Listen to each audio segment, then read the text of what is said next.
So, Michael, thank you for coming on the show. Yes, sir. What is Brown & Button all about? Brown Button Estate Sales is a luxury estate sale company. So it's a little unusual in our industry to tie luxury to estate sales. Average estate sale nationwide does about $12,000, and it's kind of a glorified garage sale in a home. And so what our company sets out to do is bring white glove service to this kind of weird industry, frankly. And so high net worth individuals will hire our company when they're ready to move or downsize. So they move out of their house. Maybe they're going to the lake house or the furnished house in Florida or Arizona. And then we turn their house into a store and sell it all. How'd you get into this? Great question. Kind of fell into it. Well, I had got out of a previous company, and my wife and I were going to an estate sale over the weekend and just were shocked at how badly run it was. So it was the glorified garage sale. It was unprofessional. It was dirty. Nothing about it was great. And I found out they were about to close. And the way I found out is because the lady behind the register said, if you don't get in line in 5 minutes, I'm going to charge you double. And that was her way of saying it's closing time. And we were just kind of shocked, and they had some pretty decent market share. My wife and I the next weekend went to estate sale companies all across Kansas City, and some are better than others, but no one was focused on the high-end market and was running with best business practice. And having a few previous businesses, we said we could do this different. Very naively, I will mention it took a while to get our legs under us, but yeah, that's how we got going. When did you start this? How long ago? I started in 2011. Mm-hmm. So I started the company with my wife, my brother, and his wife, $4,000, a 1993 Nissan Sentra, and a little flatbed trailer. And so at this point, we have a building in the West Bottoms, a staff of 30, 9 trailers, 2 vans, and a few things going on. So what did the first year look like? Pretty rough, honestly. So the very first estate sale that we ran was a glorified garage sale. It was literally a garage in half of someone's basement. You got to get started somewhere. So the 4 of us worked on that project for about a month. That project brought in $4,500. So we get a commission on that. So our commission was about $1,700 for 4 people for a month's worth of work. And we were really setting out to do something different in business and work unto the Lord, honestly. And again, I'd had a couple of businesses previously and not been intentional with that. So we took that $1,700 to pay for 4 people for a month, and we wrote a check to a missionary that we're connected to through our church and just said, okay, God, First Fruits, this is your business. We have ambitions and places we want to go, but we're going to just take this initial money and give it to God and say, okay, this is your gig. We're here to steward it and run it well. And pretty bumpy those first couple of years. We were trying to bring white glove service to small estate sales. And you can't do that and be profitable. We weren't running a profit and loss statement per project that we were doing. There's just a lot of learning. And so in the first 3 years, we almost closed twice. I mean, we came very serious, conversations about, is this even worth doing? And somewhere in that end of the 3rd year, we landed a luxury $2 million house in Leawood. It's 2 heart surgeons. They were moving to Florida. They appreciated our approach, brought us in, and the sale brought in about $85,000 for weeks and a half worth of work. And so we just saw that, okay, to do what we want to do, we have to focus on the luxury market. There's an opportunity. There's the potential profitability to do white glove service, but you just got to do it on the big projects. So since then, we've done 3 baseball players. We've done a couple of the Cerner C-suite. Done 2 billionaires. Not every sale is luxury. Not every sale is at the high end of the market, but that is the focus of our company, high net worth individuals. And just recently, Albert Pujols was a customer of yours. 3rd baseball player. So that was kind of fun because not just Kansas City recognition, but national recognition. I have a friend in St. Louis who said he heard about our estate sale in St. Louis. Obviously, he was with the Cardinals. So he's out of state at this point. They had talked about just literally donating everything and just, because the house had sold and it needed to be empty. They brought us in with 9 days to complete the project, and That was a pretty fun one. And they donated all the proceeds. That was actually Ian Kennedy. So the previous baseball player whose sale we did, all the proceeds were donated by the client. So going back, I have to bring this back up. So the first income that you guys received, you gave it to God. Yep. It's almost like in a restaurant, you see that dollar that's on the wall, the first dollar. Yeah. But you guys took that next step and gave it to God. And I'll tell you, I mean, that was hard. That was a month's worth of work for 4 people. I mean, even if we had taken it home, what are we getting? Like $2 an hour? Probably worse than that, frankly. I'm a pastor's kid, and pastor's kids usually go one of two ways. And luckily, I just had really incredible parents who loved their family more than ministry. I mean, you got to love God first, but if you love ministry more than your family, then things are out of order. And so I just saw my parents live these biblical principles my whole growing up life and saw the fruit of that. And so we were trying to do something different. We were trying to do a business with intentionality, not just make a buck, but serve people well and do it under the Lord. And yeah, pretty tough, honestly, to write that check. And I think there's been incredible fruit in the business, starting with that as our foundation. So for maybe some of our listeners who don't know what an estate sale is, can you define what that word is? Yeah. So we literally turn someone's house into a store. So someone moves out, they take with them anything they wish to keep, like this shirt and those pots and, whatever, the side table. And then they walk away from the house. And so we have a staff of interior designers, stagers, appraisers, and moving staff who will come into the home. We totally transform their house into a store, and then we advertise it to the public. And the public comes in and they buy things. And so, such as your Facebook page, which has 13,000 followers. We have a few, yeah. We've been fortunate to grow that over the years. And so, not only are we helping fund our clients' next adventure, we're also putting a second life on these goods, on these things, rather than, a bunch of stuff getting thrown away. There's environmental impact of giving these things a second life. And so sort of on all fronts, we think it's a win-win. So can you name who the billionaires were? Let's see. One of them was the founder of Cerner, Neil Patterson. Okay. And so a lot of the pieces stayed in the family, but we did deal with their estate, and we did an offsite sale with their pieces. And then it's someone else in Kansas City, but they're still here, so I'll keep that one. Yeah, that makes sense. Yeah. I can't even imagine how many bizarre things you've seen in the many years of you doing this. Yeah, it's pretty crazy. So we had a mastodon bone one time, like a fossilized mastodon bone, which is not worth as much as you might think.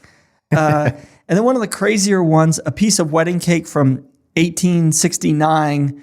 So it's this little, falling apart piece of paper with spidery script that said who, this thing was. And it looked like a charcoal briquette, but it was been passed down through the family. A piece of cake? A piece of wedding cake. So after the mold sets in, what happens next? Yeah. Charcoal turns into charcoal. No one tried it, to be sure, but yeah, lots of unusual things. And then there's some stuff on the high end that's pretty fun. We had a gold coin from the 500 BC, and then we've had some really unique pieces of art and sculpture.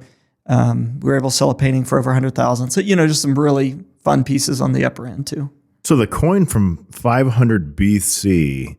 What's the story behind that one? We had a client with a significant coin collection and kind of, ran the gamut from, 60s United States silver to some really old pieces. And sort of the crown piece of the collection was, I think, Roman. I couldn't tell you at this point. I mean, it's years and years ago, but yeah. And you sold it? We did. Do you know how much it went for? Seems like it was in the $11,000 range, but I mean, I don't know, 6 or 7 years You'd think it'd go for more than that. Yeah. 500 BC is a long time ago. That's crazy. Yeah. What else? Anything else that comes to mind? Some of the bizarre things? We had like a little rat rod roadster car that someone had built themselves out of assembled pieces. We did a tool company down in the Crossroads one time, and that just had a little bit of everything. Our average estate sale has 2,000 to 5,000 individual items that we handle in price. And so if it's in a residential home, we've handled it. But yeah, those are some of the crazier ones that stick out. So what I'm guessing, so you said the events that trigger an estate sale include moving, but I'm guessing there's others. Yeah. So for most of the industry, they're going to focus on people who've passed, someone who's passed away, and there, some heirs come in and take a few possessions, but then a lot of the items are there, to be sold. For our company, we really focus on folks who are moving and downsizing. I mean, it's a much earlier time in someone's life. Typically, they're leaving the home that the kids grew up in for 3 to 5 bedrooms, and it's usually a bigger downsize. They're going from a lot of square feet to something smaller, and so that's about 85% of the work that we do is folks in that early stage downsize. Versus most people in their life will go through 2 or 3, and so by the time someone's passing, often there's just less possessions at that point, and so that's why we focused on the first major downsize. Do you feel, actually, this is what came to mind. You know how we, in our society, we cling on to our stuff, even though it ain't going with us. You're not taking it with you. Yeah. When we die. That's true. When we pass. I can only imagine how much of a reminder you get when you walk into some of these people's houses. I mean, I've seen that show Hoarders. Right. And you might maybe have seen that in Yeah, and I'll say, obviously that's the extreme, but just every house in America has storage space and stuff they accumulate, and we'll get into a house and they'll say, yeah, we moved into this house 10 years ago, and there's the pile of boxes in the basement that we moved in with us and never been unpacked. And just like sort of the standard American accumulation. And having done this now for over 600 projects, it certainly changed my accumulation. Yeah, I'm not a minimalist, but I'm a little more that bent. As minimalist as you can be with 4 kids, I guess. But, oh my goodness, with 4 kids, I only have 2, and every day I'm just thinking, why do we need all these toys? It's They're true. all over the place. Yeah. So and even in my house, accumulation. The kids were at their uncle's this last weekend, and my wife and I had wanted to clean out some stuff in the basement, but you can't do it when the kids are around. No. So we're like, okay, they're gone. Load up the truck and go to the thrift store, and we got some of their toys cleaned out. Stuff they don't play with anyways. But One of the things my mom used to do, I didn't find this out till I was an adult, was she would hide toys and then basically recycle them and present it back to us like they were new. Nice. And when we were younger, we didn't know any different. I think it's brilliant. I think it's a great idea. Kids have too many toys. Oh my goodness, yeah. So is there anything behind the name Brown and Button? I get asked that, and I just need to make up a story like my great I keep calling it Brown and Button. It's Brown Button. Brown Button. Brown Button. Yeah, Sorry Brown Button about estate that. sales. Yeah. I need, just to like make up some story about my great grandma giving me the reality is when we started, all estate sale companies we were aware of were just like Sales by Sally and things like that. And we really wanted a name that we could brand around, that we could, build some brand awareness and then own the URL for. So this was 2011. Again, we weren't starting this with any money. So websites are incredibly expensive, even 12 years ago. So 3 days on GoDaddy, we found brownbutton.com for $900. That was affordable. And so, vintage vibe. I mean, we're looking for things that would evoke what you might find in an estate sale. Yeah, makes sense. I think of a brown button like on a couch. Yeah. I mean, exactly. I think it's brilliant. I bet you could sell that domain now for a lot of money. A little bit. Yeah, I think so. Do you ever get approached on, hey, we want to buy your domain, or there's like domain brokers out there? There are. Yeah, we opened a second division in 2018 that does online auctions. It's Circle Auction. So we went out looking for that website, and circleauction.com is $80,000. Doesn't surprise me one bit. So circle-auction.com was 11.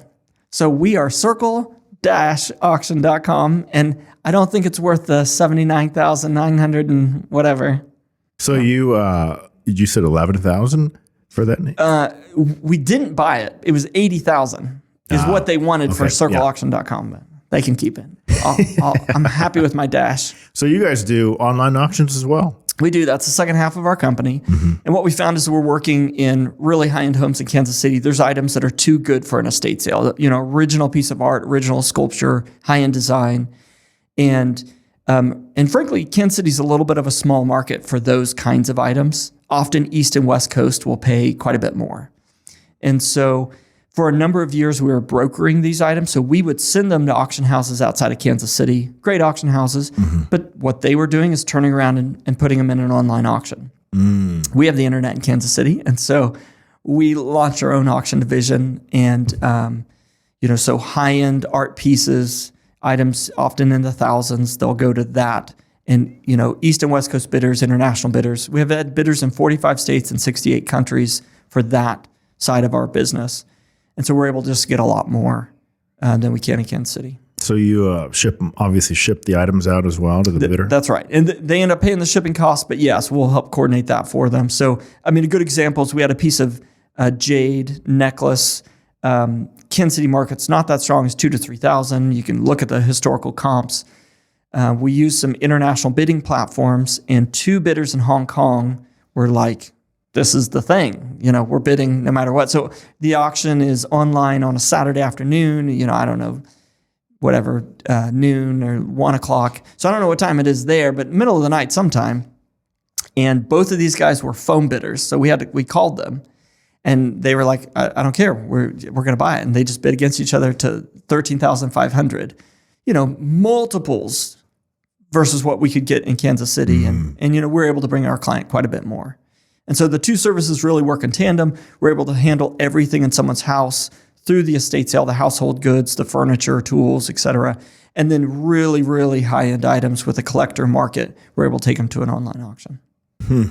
And you started this business with your wife, brother, and his wife. Yeah, naively. Yeah, I asked my brother to do it because he'd sold on eBay for a few years. Like that's. I was thinking about that too. And what I would attribute that toward is my brother and I are both voracious book readers. I don't have a business background, education-wise, I guess. I did an associate's degree at our local community college, and throughout our entire business career, major books have had huge impact on us. E-Myth Manager, Traction, Entre Leadership, all these different books, everything by John Maxwell. Yep. And you can get your own business education by reading some good books, applying them, and always be, growing and working on yourself. And so, it's kind of crazy looking back. I think if I saw where we were today when we started, it would blow my mind.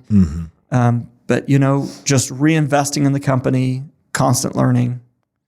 Wait a minute. So you don't have to go to a 4-year college to be successful in life? Don't need to go. That's right. Wow. I did associates at JUCO, and I was going to KU for a business degree, and when I started my first company. And so, what was that? Property management. My dad had read Rich Dad Poor Dad, and decided to get into some rentals and manage those for him, and ended up growing a business out of it. And it took off pretty quickly. And so I was like, well, I could go learn about being a entrepreneur. I could do it, and so did it and never looked back. Is your dad still doing in the property business? So he still has rental properties. Yeah, a lot of Airbnbs today. So that's his side hustle. He's a pastor by trade, but yeah, he'll do that on the side. Yeah, he Koyoski, I think his last name. Yeah, he's really blown up on YouTube, and it's crazy how he's leveraged the internet and social media. Really has. And because that's an old book. Right. It is an old book. And I would say pretty significant impact on my family. I was 16 at the time when my dad read it. He made me read it. And I think, that those principles have been infused in what we do, and big impact. What was the biggest principle that comes to mind from reading that book? Well, that book, I don't want to push too hard on education. Education's good. I want my doctor to have a really good education, Yeah, of course. Yeah. But a lot of the book is like the traditional path of getting education, getting a degree, going out and, growing up in the corporate world. And leaving college with debt. And leaving college with debt. Right, Yeah. And so I think for a lot of people, there was a mind shift, like you don't have to go that path. Mm-hmm. There are good, good professions where you can go about that path, but you don't have to. And you can go out and do something and serve people and have an impact and be successful. And you don't have to have a college degree. I've been in some really high-end homes in Kansas City with some prestigious clients, and no one's ever asked me for my diploma in doing that. So, Nobody cares today, I don't think. I mean, like you said, if I'm going to hire you as my CPA, you kind of need to go to college for that. pretty important. And if you're going to work on my teeth, I kind of want you to have a degree in that. Exactly. Or went to schooling for that. Exactly. Because that's a very specific training, trade that you need training for. But for a lot of these other things that people are wanting to do, especially if it requires, or if it's on the internet, for example, I mean, you can teach yourself all of this stuff through reading and literally watching YouTube. You can. Yeah. And so, I mean, let's contrast like formal education. You have to be a learner. You have to be growth focused. You have to be reading books or finding info on the internet. You cannot go out and be successful unless you're a learner. Yep. But you don't have to have that piece of paper. So it really just starts with the mentality or the mindset of, hey, I need to be hungry to learn whatever I need to learn to get to that next step. Exactly. Yeah. So going back to the artwork, the rarest painting or piece of art that you've ever sold. Yeah. So I mentioned the most expensive one is Burger Sanzane oil is pretty large, 3 foot by 4 foot. Burger Sanzane is a Kansas artist who's since passed. You'll see his stuff in museums. It's in the Nelson. They have quite a large piece. And so we had bidders from all around the country on that, ended up selling to a collector in Arizona. So that one's the most expensive piece. Probably the one that the most notable artist was an Andy Warhol, but it was a lithograph. So if it had been an original, it would have been worth probably millions, but a pretty substantial lithograph of Pete Rose signed by Andy Warhol. I think it's sold in the 30,000 range. And that also got some national attention. So, yeah. I've heard that during recessions that people start investing their money in things like art, collectibles. Do you see that kind of in your realm? Obviously not on the estate sale side because that's more household goods. Sure. But I will say on that side, when things are economically down, often people are saying, okay, where can I get quality things at a lower price? So, we'll see that grow when things are down economically. On the auction side, heard a lot about that, just like as equities drop and people are looking for other asset classes, that's a growing way to put some money. And sometimes some of the returns on original pieces of art are just crazy, 200 300,000%, from when someone bought it, they hold it for 30 years. So, yeah. I just don't understand it. Yeah. It's a painting. Right. And it's funny because there's pieces we sell that I just love and like would definitely hang in my living room. And there's pieces like they sell for $20,000 or $30,000. And I'm like, I couldn't look at that every day. But, everyone has different taste and that's great. I mean, isn't that just a great lesson in supply and demand? It is. Right? It's if there's not a lot of them, and a lot of people want them, especially if they can put a lot of money behind that demand. That's right. You're selling paintings for $30,000. Yeah. So let's say one of our listeners is about to do a garage sale this weekend. Mm-hmm.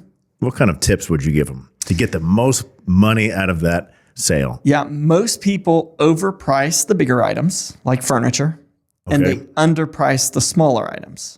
The vintage pieces, you have some vintage Kansas City Royals button or a vintage Chiefs pennant. I mean, some of those things can be in the hundreds.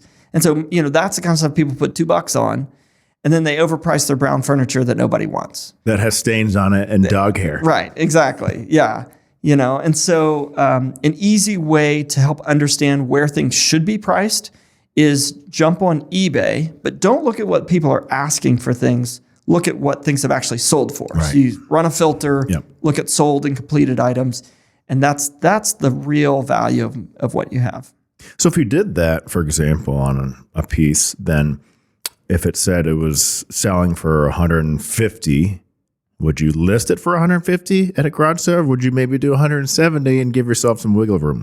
That's a great question. For our business, there are dealers and resellers who come through. And so if the market price is 150, typically we're going to actually come under that because our goal is to sell an entire household in 3 days. And so we have to get everything to move. And if you want repeat business from dealers and resellers, you got to leave a little meat on the bone. So then with your estate sales, when it's a 3-day deal, is it basically, is it fixed prices? Are they fixed prices? Just like a store. Yeah. So they come in, everything has a price tag on it. Now those prices do discount over a couple days. I mean, we have to sell out everything in a 3,000 to 10,000 square foot home in a couple day period. And so typically beginning is full price, no discounts. And then as it goes, successive discounts. Yeah, everybody gets all the good stuff in the beginning. Yeah. But if you maybe saw something, then come on the last day and the last hour, you might get a good deal. You might get the bargain. That's right. Are they negotiable, the prices?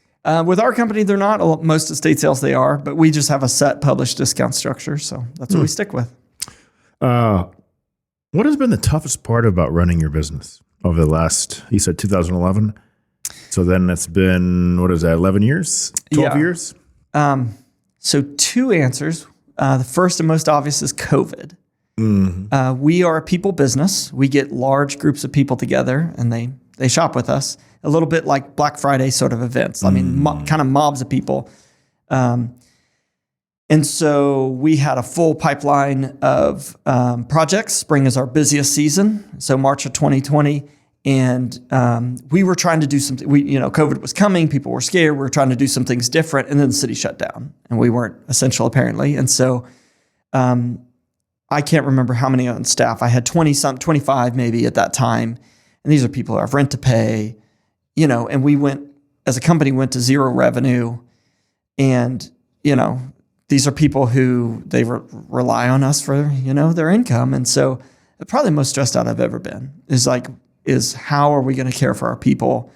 That is an example of a government program actually working because we qualified for PPP. We were able to pay our staff out of reserves for 3 or 4 weeks until PPP came through, and then my staff didn't actually lose income during that time. So that was a huge. So you didn't let anybody go. We didn't, yeah. And why that was so significant is 2 months later, Kansas City reopened, and boy, I didn't know if anyone would hire us. And people started calling because the real estate market was hot, and I was like, well, I'll take on your project. I don't know if any shoppers are going to come. Like, this is unprecedented. And we were really strict about our health and safety protocols, and we had great turnout with shoppers. And so our staff was able to immediately go back to work. I had friends both in the industry and other business industries that actually laid people off, and they had to fight for unemployment. And that was a struggle. And then some of them landed other jobs. And so when the markets reopened, they couldn't get all their staff back. So as soon as the city reopened, within a week, we were 100 miles an hour, with full staff up and running again. And so yeah, those intervening 2 months was pretty tough. And then, man, I just say almost any business that has a significant amount of staff, people are hard, we're real intentional with our culture. We're real intentional with caring for our staff. And there are still challenging days. There are days when I think everyone has days when you don't show up and be your best, and that includes me. And so when you lead a group of 30 people, a lot of my staff is in their 20s and 30s, we all have days where we show up and we don't bring our best. And how do you coach and care and bring people to be their best on the days when they're missing their mark? I told you my dad's a pastor, and I am no less a pastor than my dad is. I just don't have a pulpit. I have a staff of 30, and I'm called to shepherd and love and walk out, Sermon on the Mount stuff with my staff, which is, boy, that's easier said than done, And I miss the mark lots of times, but as a company, we're super intentional with our people. So my hardest days, I had a day where I had to fire 2 staff members, and I had to do it, and it was, we'd given chances and we'd had discussions, and it came down to it. And And the atmosphere in the company got better because of that day. But those are really, really hard days. I'm right there with you. I've made many, many mistakes of owning a business, specifically with first bringing in the wrong people. And really, it's not the wrong people. It's just the people who didn't fit in the seat. Yeah. And then waiting too long to move them to a different company. Yeah. And then the last one is, now my goal is, if anybody is going to be let go, it should not be a surprise. Yes. That is my goal every single day now. And Such a good principle. just clearly communicating where we are right now, what we need from you if you want to get up to a better level or up to the standard of your position.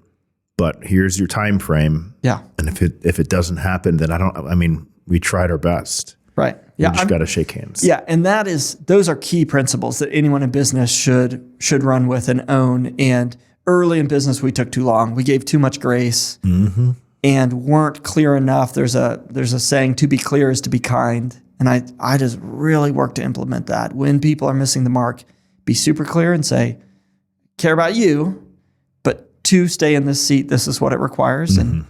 And the most successful ones, the exits are when people choose to leave.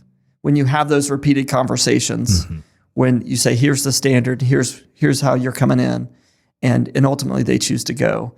And often they are finding a better seat in a place where it's naturally fitting their wiring better than in our company. But boy, those are always tough. Yeah, there's a book that we're actually studying together as a team or reading together. It's called Crucial Conversations. So good. Check that out. I think I've listened to it because I'm more of a listener than an actual reader.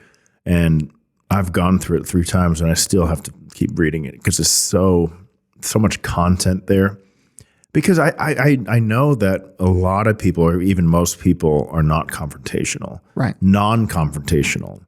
If there's something bothering them, or maybe you have an employee who's not hitting the mark, you feel bad. Right. And you don't want to tell them that they're not doing the work as the position's calling for, because you don't want to make them feel bad. Right. But then I think we lose sight of what could happen in the future, which is a surprise. Hey, I just got to let you go. And they're just blindsided, right, because I couldn't have that first conversation.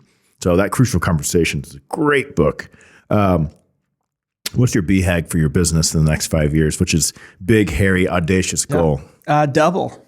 We're going to double in the next 5 years. And we're in a season where, for the first probably 8-9 years of the business, I didn't own a business. I owned a job. You work in the business, not on it, and you're trying to get this thing off the ground and make it profitable and get the systems figured out and then document the systems.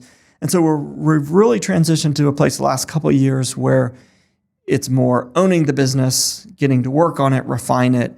And so we're at this place now where we can focus on the future and what next big thing that we want to do. And so we think there's a lot of opportunity to grow our auction side of the business, and then we're considering maybe going to other markets with the estate sale side. So yet to be determined, but trying to double this thing.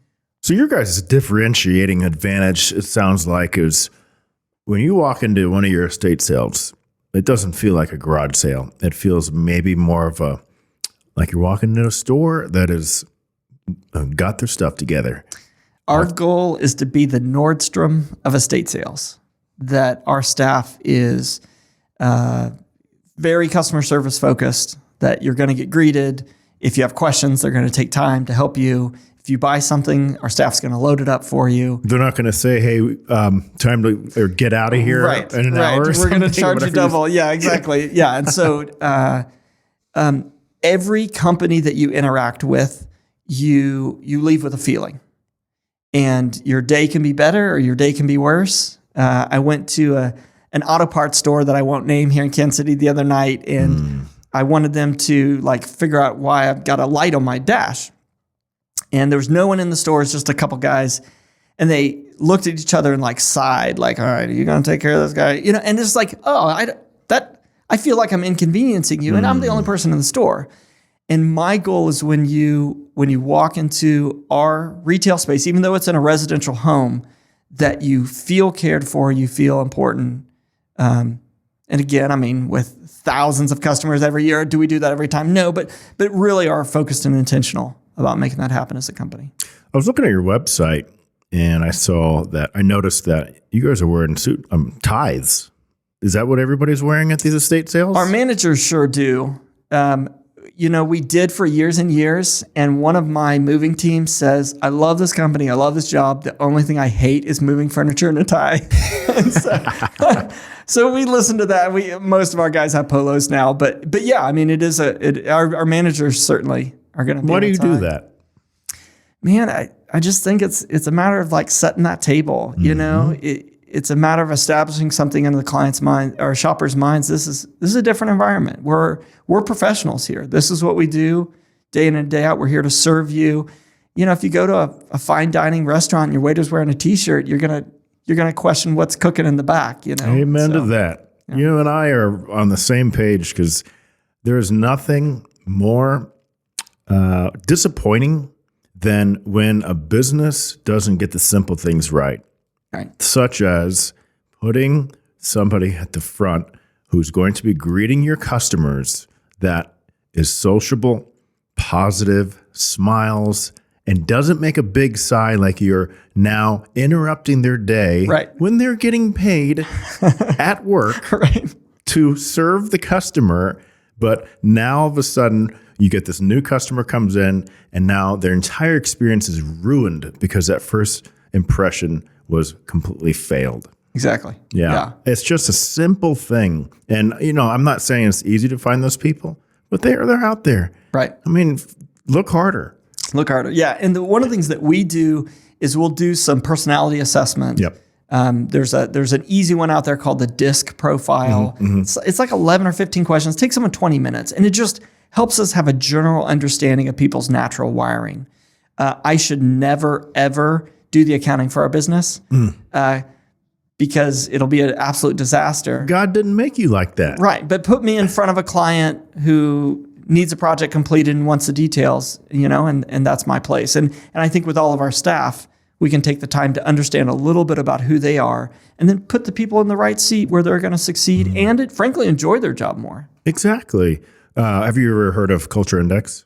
I've heard of it. We haven't utilized that. Have you taken it before? I have done it myself. Do you remember what your profile is? I don't, unfortunately. I can already tell that you have a high D, which is detail.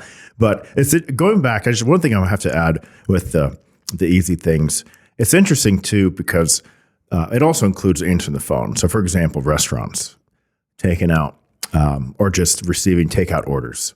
You're putting the person who hates talking on the phone to answer the phone and take the orders. And plus, you're probably under-resourcing that area, for sure. And they're just not built for that. You're probably paying them $8 an hour, and you're wondering why you are struggling to get enough business in your restaurant. Right. Especially nowadays after COVID, where even for us, we don't really go dine in anymore because of our son, but we are a takeout family. But when we're talking to somebody who doesn't know the menu or is just not pleasant, I don't want to buy from them again. Right. Boy, those first impressions are just so key. Yeah, I love that you're wearing a tie. I mean, I think that's going above and beyond, and that's speaking my language. So let's dive into how you came to your faith in Christ. Yeah, it's a good question, and mine's different than a lot of people. I mean, a lot of people do have a Damascus Road come to Jesus moment where they're going this way and they turn and go that way. And I mentioned I'm just really blessed to be raised by two parents who loved Jesus, loved each other, and put their kids before ministry. And so I don't have a day. I can't look back and say I got saved that day. Sure. I think I see my faith journey as a little bit more like tide coming up a beach, where it comes up and over time it goes higher. And there's some seasons where it goes back a little bit. And so as a kid, I watched Gospel Bill. I'm dating myself there. And at the end of every episode, it's a little like Puppet Show, on Channel 50 in the late 80s. And at the end of every episode, they would lead kids through like a salvation message. And then they would say, go tell your parents. So apparently like multiple weeks in a certain period of my life, I would come to my parents and say, hey, guess what? I got saved. So, early on, it is more of a religious thing because your family does it. It's just what you do, especially being the pastor's kid. As I got older, understood more of what loving Jesus is and took the faith on as my own. Got baptized sometime in my late teens in a swimming pool, and then there's this maturation even going beyond just knowing Jesus as a savior and looking at what it actually says in the Old Testament that, it's one thing to say a prayer, right? And to believe it and to be in and to be for the kingdom. And then it's another to die to yourself. What does it actually mean in Ephesians when it says, love your wife like Christ loves the church? I mean, okay, Christ was spat on and he was flogged and he was put on a cross, and that's what he did for the church. Well, holy smokes. What does that mean? And what is our broader culture, even our broader Christian culture, do they look like that? And often not. Do I look like that? Often not, And so how do we go beyond just Sunday morning Christianity and, the prayer and the let's pray before we eat thing to like, how is this infused in everything that we do every day where we're people who follow Jesus? I mean, the Sermon on the Mount's crazy. It's crazy stuff. If someone is stealing your coat, offer them your shirt too. This stuff's nuts. And so how do we as Christians actually live like that? And so, as I get older, it's gone from, showing up on Sunday and being a Christian and believing it and believing God to how do I live every day with the Holy Spirit inside of me, giving me, wisdom to make decisions and love people when I don't feel like loving people, when an employee makes a huge mistake, and how do we say, it's okay, I make mistakes too. That's not easy. It's not easy. So wait a minute, you're saying that being a Christian is not just saying the prayer, Lord, save me from my sins, and I believe in you, and then you just go about your life? Right. It's a good place to start. I'm not gonna throw down on that. It's a good place to start. But yeah, how do we go beyond that? How do we go to where we're leading in the culture, where when people when they hear the word Christian, they don't think hypocrite. Yes. Yes. There's this great quote by Martin Luther that says, the Christian shoemaker doesn't do his due unto God by putting little crosses on shoes. He does it by making really amazing shoes. I'm paraphrasing there. Yeah. It's like, how do I live my life and how do I run my business where I'm giving glory to God? And not that you can't put a fish on your business card. If that's your thing, go for it. But how can you live your life giving glory to God by doing excellent in your work? How do you live your life glorifying God by loving your employees? And sometimes that means really hard conversations with them. How do you do it by loving your spouse and your kids in a way that Jesus loved the church? And there's a lot of dying to self there. I'm not perfect at that, but I'm learning. And so that's a little bit of my faith journey. Thank you so much for sharing that. Going back to what you were saying before with hypocrisy, this is something I've really thought about because on one hand, a lot of people think, well, Jesus is love. That's all he is. I mean, that's what Christianity is. It's just love, love. Right. And of course, I don't think any Christian is going to deny that or disagree. Right. But does that mean that we then forget about literally like what the other part of the Bible said, the entire other side, either before or after the whole love part with Jesus here? So how do we balance that where it's, I'm going to give you grace. I'm going to give you the coat off my back. I'm going to love you. I'm not going to get angry when you make a mistake. But then here are my principles. Here are the things that I feel that are true according to what the Bible says. And I think that's where that hypocrisy comes in, where people maybe miss or they haven't figured out how to balance that. And I would say I'm that person too, where I feel like something's very wrong according to the Bible, and somebody's not thinking that. And I'm like, I can't tell you that it's right. Right. And that can come across as hypocrisy or, maybe even being judgmental, because I think that's the other side of, or another negative perception that a lot of Christians have is being quote unquote judgy. I don't know if you've heard of that too. Yeah, I'd say so. And I mean, if you look at the life of Jesus, I mean, one of the challenges that the religious leaders had at the time is the people he was hanging out with. And he didn't go in and say, hey, everything you're doing is okay. He said, go and sin no more. But he still showed up in those spaces and he loved people. And I don't know if Christians are real good at that. I mean, a lot of times we're over here saying, oh, let's not hang out with those people. And I'm not saying jump into parties or whatever. I mean, don't do what they're doing, but being willing to go into spaces where people who don't know Jesus and be present and say, you're made in God's image, regardless of the choices that you're making. Yes. You're his son, you're his daughter. And I can love you and appreciate who God created you to be. And at the same time, not agree with the choices that you're making. Maybe not support them. Yeah. I mean, interesting sort of reality in my life. I got 4 kids and one of my kids is adopted. And this last year we met her 4 half siblings for the first time. So she's 6 years old. We have a relationship with her birth mom and birth dad.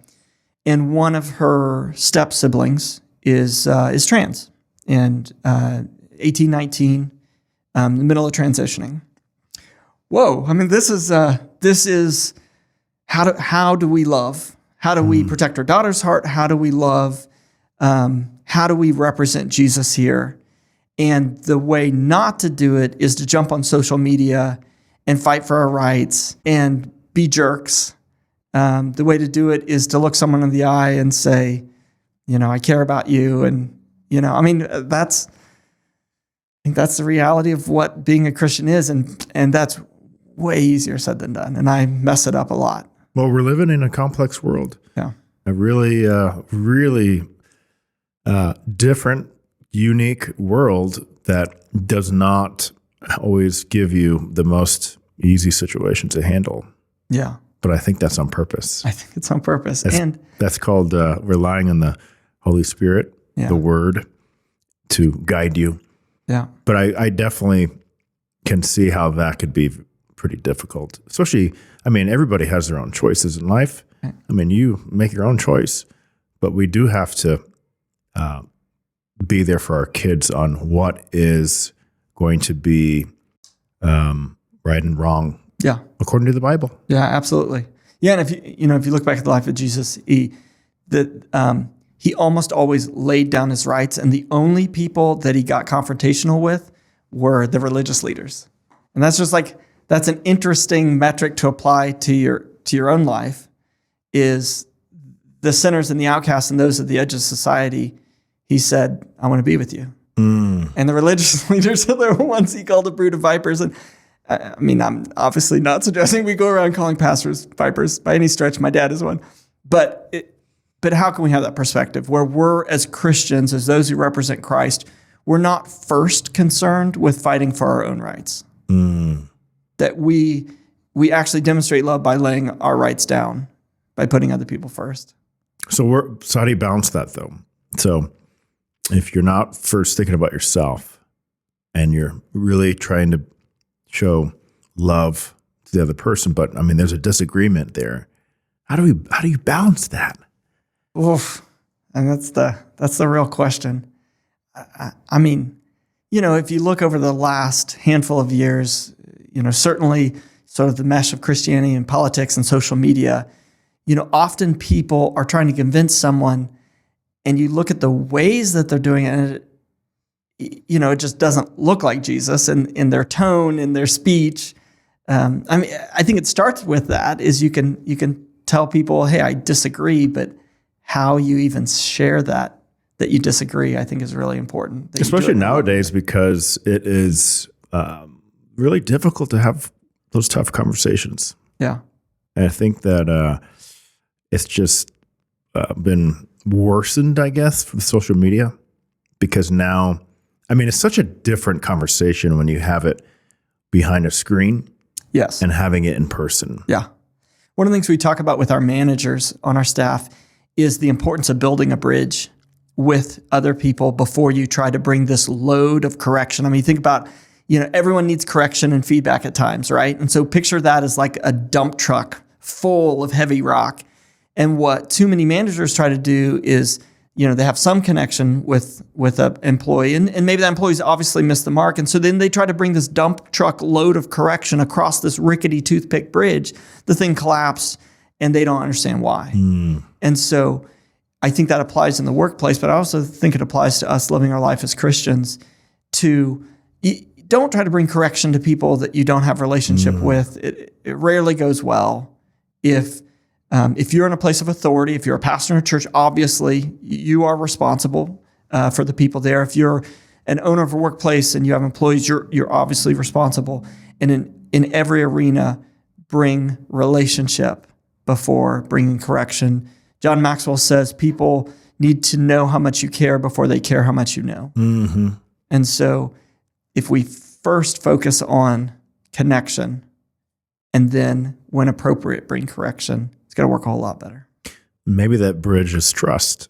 Yeah. Establishing the trust, because I think nobody's going to disagree with. It's such a different feeling when somebody you trust is telling you that you're screwing up compared to somebody you don't know, who you don't trust. Even worse is when you don't trust them, because then you're assuming that their intentions aren't pure. Yeah. But if you have your best friend or maybe even your wife. Yeah. I know my wife can just tell it to me. Right. It doesn't make it easier, but obviously I know that she's telling me this because she loves me and she cares about me. Right. That, I think, is the biggest challenge with, honestly, most people, even in business, especially in businesses, with the culture of really establishing a foundation of trust with all of your team. So then we can really just have those candid conversations. Yeah. And get work done. Yeah, you're talking about the Crucial Conversations book. One that I read recently that had a big impact is Dare to Lead by Brene Brown. Mm-hmm. I've heard of that. And she talks a lot about being vulnerable. And I think as company leaders, the history of my company is mostly me making it up every day and me trying new things. And sometimes they really succeed and sometimes they're colossal failures. And then we pick ourselves up and do it again. And I think so often we want this perception of success and having it together and having the answers. And so much of that book suggested is be vulnerable with your team. When you screw up, yes, say so. When you need to apologize, be quick to do it. I think that applies to my kids too. Yeah, and especially the wife too. Yes. But in the beginning, it's not easy. And I think it takes practice. When I really started going down the journey of quickly admitting when it was my fault, but the next stage is admitting or just saying it's my fault, even though it wasn't. That's the next stage. And that's hard. It is. That's a really hard thing. But I can say that with practice, it does get a little bit easier. Yeah. Because you start to melt away your own pride, which really, in my opinion, is what the Bible calls us to do as Christians, is be humble. Yep. And just really forget yourself. Yeah. Forget about yourself. Absolutely. Yeah. And it's, obviously sometimes other people have made mistakes, right? And you get to own it. But the reality is, as a business owner, you hired that person and you trained them. And there is truth that kind of no matter what happens, you are ultimately responsible. And in my case, if you're the leader, my personal case, it's usually because I didn't communicate clear enough. Right. I did not communicate the expectations. Thus, the expectations were not fulfilled. But it was because I did not give them in a clear way. Right. Absolutely. Oh man, it's so hard. So we met in the KC Navigators group, and I just have to ask you, why do you think more Christians should join Christian-focused business groups like the Navigators Group? Yeah, the group that you're referencing meets together once a month, and one of the guys from the Navigators leads it. He starts with a devotion, and I think more people need to be intentional about infusing their faith in the workplace. And how does this apply in this arena? I think it's so easy to show up on Sunday morning and say, okay, love your wife and love your kids and don't say cuss words or whatever. But then you go to work on Monday, right? And it's like, okay, we're here to produce and throw down and the whole 9 yards. And so meeting with that group is so much about what does living your faith in the workplace look like? And we all make mistakes and we're all in different points in the journey and learning. And so one of the things I love about that particular group is we got some guys who are a little bit older, a couple guys who've sold their businesses.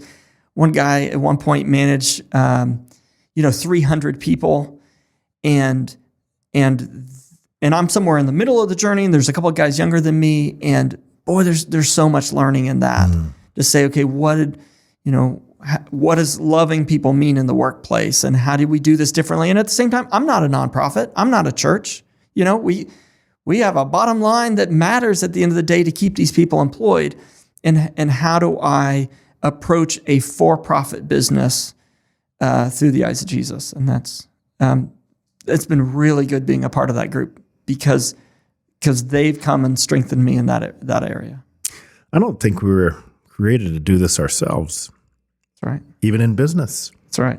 And it can get lonely, kind of a little lonely whenever you are trying to run a business and you're the last stop, right? You get paid last and you're the last one to really, receive any recognition or anything like that. Not that I want that, but that's just the reality of it. And when you're surrounded by other people who are in the same boat, for some reason, it just feels good. It does. Yeah, because they've experienced the same storms and the ups and the downs and the cash flow and the payroll on Friday, and there's a different perspective, and that's really healthy, especially when you're, putting Christ first and at the same time trying to have a for-profit business. Having other people in the trenches with you makes a big difference. For me, I just love being around other business-minded people who put God first. That to me is so powerful because now, which I think is the most important reason for anything, is your why. Why are you in business? Why? Just to make a lot of money and buy a vacation home? I want more than that. Right. And I want it to do. I want to do it the right way, which is God's way. So as we wrap this up, how can people find out more about your business? Maybe they are moving. Maybe there's an unfortunate situation where they got to, sell stuff and have an estate sale. How can they find out about you? Yeah. Website's probably the best place, brownbutton.com. And then our sister company is circle-auction.com. So all the info about both services can be found on the website. Appreciate you coming. I really had a great time with this conversation, and thank you so much. Appreciate it.